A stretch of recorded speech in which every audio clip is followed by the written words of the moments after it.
Hi guys, welcome to Tech Team channel. Hope you're doing well. In this video, I'm going to be showing you how you can mute on Zoom. So in this case, log into Zoom first with ID and password. After login, open a new meeting here.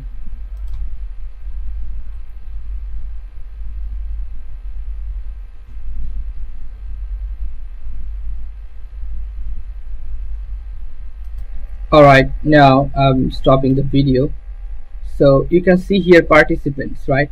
Click on participants.